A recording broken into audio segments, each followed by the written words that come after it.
My mother-in-law smiled at my daughter, then pulled her hand back and said, "Oh no, not you, Emily. Maybe next time. If you behave better." No gift. No bracelet. Just a cold dismissal in a room full of kids flashing gold. My 7-year-old Emily looked up at me, clutching her bunny, whispering, "Mommy, did I do something bad?" That was the moment my blood turned to fire. I almost walked out, but what happened next changed everything. Before I tell you how my husband shattered decades of silence, that day hit like, and tell me in the comments if you've ever watched someone you love be treated like they don't belong. Your words remind me I'm not alone. I'm Claire Thompson, 34, and for most of my life, I thought I'd married into a picture-perfect family. My husband, Mark, works in construction management, steady, reliable, the kind of man who never leaves a project unfinished. I work in an office downtown, juggling spreadsheets by day and bedtime stories by night. Together, we raise Emily, our 7-year-old, the brightest little soul I know. She has big brown eyes that always search for approval and a laugh that used to fill every corner of our house. But when it comes to family gatherings, nothing ever feels simple.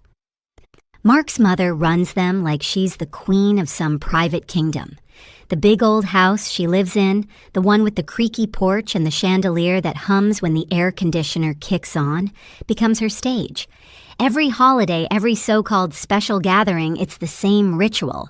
She cooks up enough food to feed 3 churches lines the table with trays of cupcakes from Walmart, dressed up on her own china plates, and calls in all the cousins, nieces, and nephews like she's about to hand down a royal decree. At first, I thought these parties were harmless, even sweet, a family that cared enough to come together right. But underneath the laughter and the smell of baked ham, there was always that tension. The quiet measuring of who got what, who sat closest to Grandma, who was worth showing off. And the truth, Emily and I were always on the outside of that circle. Mark would squeeze my hand under the table, that silent warning that said, "Just play along." He grew up in this house, he knew the rules. His mother adored certain grandchildren, the ones who mirrored her pride or carried her name. The rest were tolerated. You could see it in the way she bent down to hug one child, then gave another a distracted pat on the head. Still, Emily never noticed. Not until this year. She was finally old enough to sense that being part of Grandma's special club meant more than a hug at the door. It meant inclusion, belonging. And when my mother-in-law sent out the invitations for this latest gathering, she didn't call it a party. She called it a surprise for all the grandchildren. Those words alone were enough to light Emily up for weeks. She'd come home from school talking about what it might be, maybe matching necklaces, maybe toys, maybe a secret adventure. And I let myself hope too. Maybe this time would be different. Maybe this family would prove me wrong. The day of the gathering felt like it had been circled on the calendar in red. Sunlight poured through the lace curtains in my mother-in-law's living room, catching on the framed photos of smiling grandkids lined up on her mantel. Every detail screamed of celebration balloons tied to the porch rail trays of food spread across the long oak table. Little cousins darting through the hall with their phones already recording. I held Emily's hand as we stepped inside. She was practically bouncing, her stuffed bunny tucked under her arm ears, frayed from years of love. "Do you think it's a puppy? Mommy?" she whispered, eyes wide.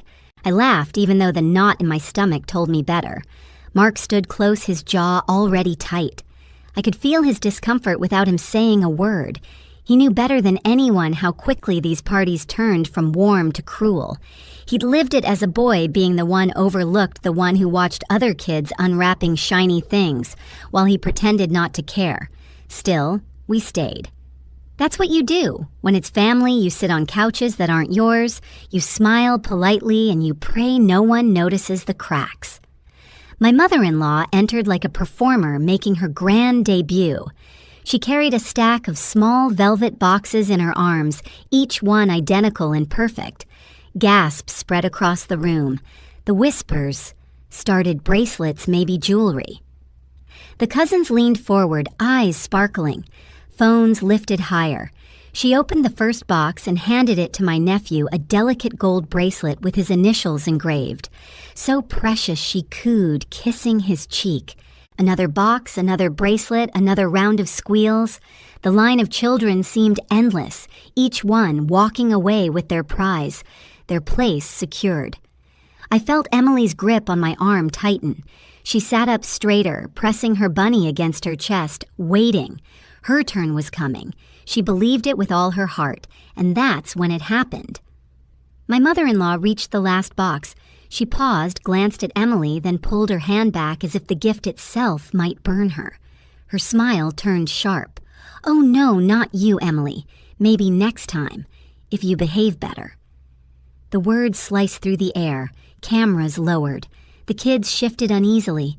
Emily's lips parted, trembling. She looked at me, eyes brimming, and whispered so soft it broke me in half. "Mommy, did I do something bad?" That was the turning point. My blood surged hot. I wanted to grab her hand to march us out the door and slam it behind us. But Mark caught my arm before I could rise. His voice was low, controlled, but it carried a weight I'd never heard before.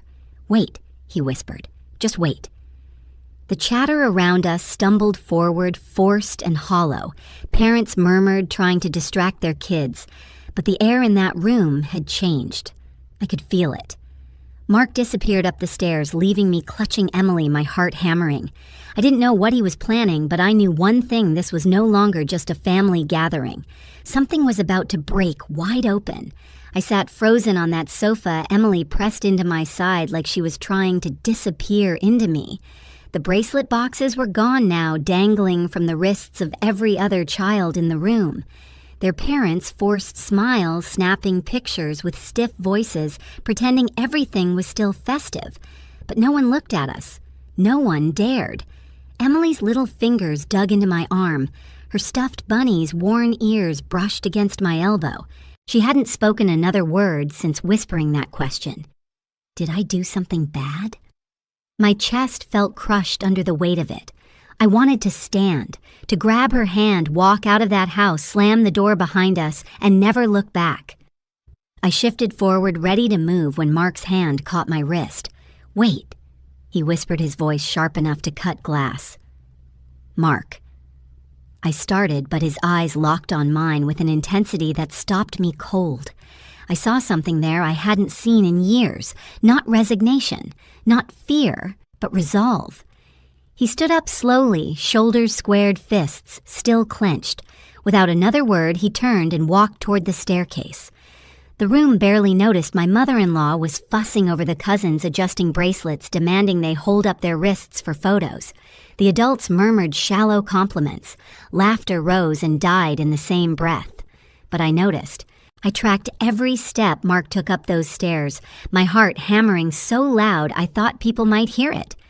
10 long minutes passed, 10 minutes of me sitting stiff on that sofa, Emily's cheek buried in my side, my throat burning from unshed tears. Every second stretched like an hour. Around us, the party clattered forward, but the air felt poisoned heavy. Even the chandelier's faint hum seemed louder than the fake laughter. Then I heard it footsteps. Deliberate, slow. Mark appeared at the top of the staircase, a small wooden box in his hands. Not flashy, not decorated, just plain dark wood worn at the corners. I had never seen it before. His face gave nothing away, but the energy rolling off him was undeniable. Conversations faltered as he descended. Phones lowered. Even the children went still, their new bracelets forgotten. My mother-in-law finally turned, eyes narrowing at the sight of her son carrying that box. He didn't look at anyone else. He walked straight to her, his steps steady, his grip firm around the box. "Mom," he said, his voice low but cutting through the silence like thunder, "do you remember Dad's pocket watch?" Her expression flickered just for a second. Of course. Why, Mark didn't answer her. Not yet. He set the box on the coffee table, opened the lid, and inside lay a gleaming gold watch. The very one his father had worn every single day until the day he died. Gasps rippled through the room. I covered my mouth, Emily lifting her head to see.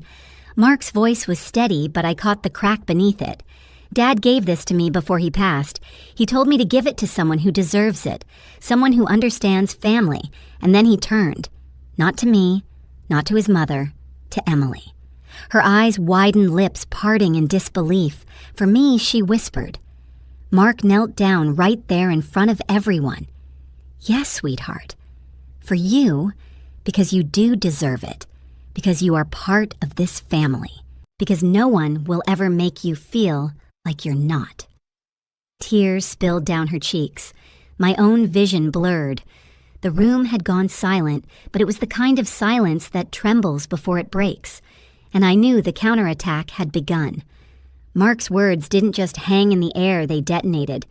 The room that had been buzzing with shallow laughter now sat hollow, every eye glued to him, on one knee in front of Emily. My daughter's tiny hands trembled as she clutched the watch like it was made of starlight. Across the room, my mother-in-law's face hardened. She forced a brittle smile, the kind you paste on when the mask is slipping. Mark, she said, voice tight. That's not appropriate. It's an heirloom. It's meant for someone who understands family. Mark cut in, his voice rising above hers. He stood slowly towering over her, the wooden box still open on the table, the truth gleaming inside it. Dad trusted me to decide, and I just did. Gasps fluttered again. My sister-in-law's phone, halfway lifted to snap a picture, froze mid-air.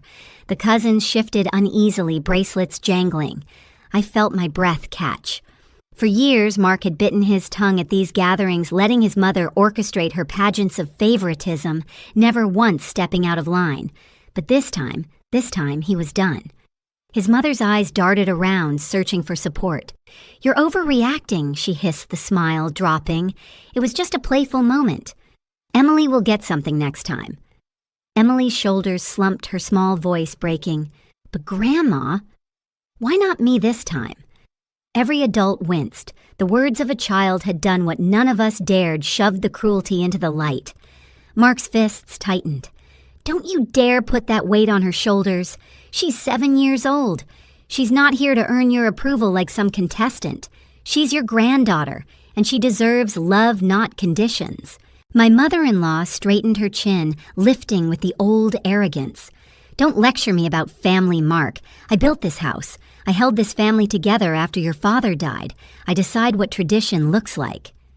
Mark stepped closer, his voice low but thunderous. "Tradition is humiliation. A tradition is shaming children until they break part of the legacy you're so proud of." Her mouth opened, but no words came. The silence stretched. Then my brother-in-law, shifting awkwardly near the fireplace, spoke for the first time. "Mom, that was pretty harsh. You shouldn't have said that to Emily. It was like a crack in a dam." My sister-in-law stepped forward, her hand resting gently on Emily's shoulder. "That's a beautiful watch, sweetheart," she said softly. "You deserve it." One cousin lowered his bracelet, suddenly less eager to flaunt it. Another kid murmured, "Why didn't Grandma give her one too?"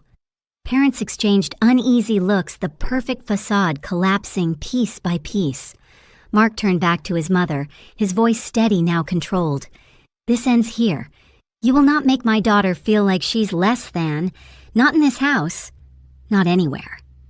Her lips trembled, the confidence draining. For the first time since I'd known her, she looked small. "I didn't mean—" "Yes, you did," Mark said sharply, cutting her off. His words landed like a hammer. "You've meant it for years. You did it to me, and now you tried to do it to her." The air shifted again. My chest tightened, realizing what he'd just confessed. He wasn't only standing up for Emily, he was facing his own ghosts. Emily looked up at him, eyes wide. "Daddy, she hurt you too." Mark knelt again this time, not with the watch, but with his truth. His voice cracked raw. "Yeah, baby, she did. She made me feel like I didn't matter. But I promised myself, if I ever had a child, I'd never let it happen again. And today, I kept that promise." The room went deathly quiet. Even the chandelier seemed to stop humming. My mother-in-law's hands shook as she clutched the armrest of her chair. Her power, built on years of control and selective affection, was unraveling in front of everyone. Finally, she whispered almost to herself, "I was just trying to be fair." Fairmark's laugh was bitter. "You lined up children like trophies, handed out gold like a game show host, and then told a 7-year-old she wasn't worthy. That's not fairness. That's cruelty dressed up as tradition. No one defended her. Not this time." Emily's tears slowed her tiny fingers running over the smooth curve of the watch. She leaned against Mark, whispering, "Thank you, Daddy." I swallowed hard, blinking through my own tears. This wasn't just about a bracelet. It was about generations of silence shattering in one night. Mark stood tall, his arm around Emily.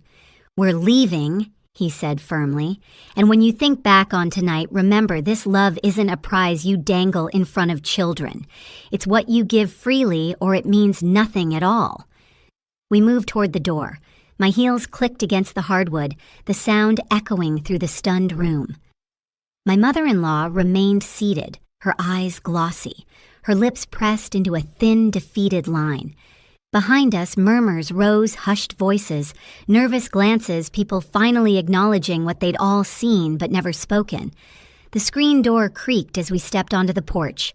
The summer night air wrapped around us, cool and liberating. Emily clutched the watch, holding it to her chest like a shield. Mark's hand found mine, squeezing tight. And for the first time in years, I felt it too, the weight of the cycle breaking. The car ride home was quiet, the kind of silence that settles after a storm. Emily sat in the back seat, her head tilted against the window, the gold watch cradled in her hands. The streetlights flickered across her sleeping face, catching on the tear tracks that had finally dried. Mark drove with both hands gripping the wheel, his knuckles pale. I could see the tension in his jaw, the way his chest rose and fell too quickly. Finally, he exhaled. "I couldn't let her go through it, Claire. Not what I went through. Not again." I reached across the console, resting my hand on his arm. "You didn't just protect her," I whispered. "You protected the boy you used to be." He glanced at me, eyes wet. For the first time, I understood the depth of his silence. All those years, the dinners where he barely spoke, the gatherings he dreaded. Tonight wasn't only about Emily. It was about ending something that had haunted him his whole life. When we carried Emily inside, she stirred just enough to murmur, "Daddy's watch. Makes me feel like a princess." Mark bent down, kissed her forehead, and whispered, "You're more than a princess. You're loved." Downstairs, Mark sat at the kitchen table, his head in his hands. I touched his shoulder, and he looked up at me with eyes full of exhaustion and relief. "We broke it," he said softly. "The cycle's over." And in that moment, I knew he was right. Emily hadn't just inherited a watch, she'd inherited proof that she mattered. And that love, real love, doesn't skip anyone. Family isn't measured in heirlooms or gold bracelets. It's measured in who stands up when it matters most. That night, my daughter didn't just walk away with a pocket watch, she walked away knowing she was worth fighting for. And Mark, he finally silenced the voice that had told him since childhood he wasn't enough. If you've ever seen someone you love treated as less than, you know how deep the scars can run. But you also know the power of saying enough. If this story hit you, share it in the comments, subscribe, and stick around because the next story might be the one you need.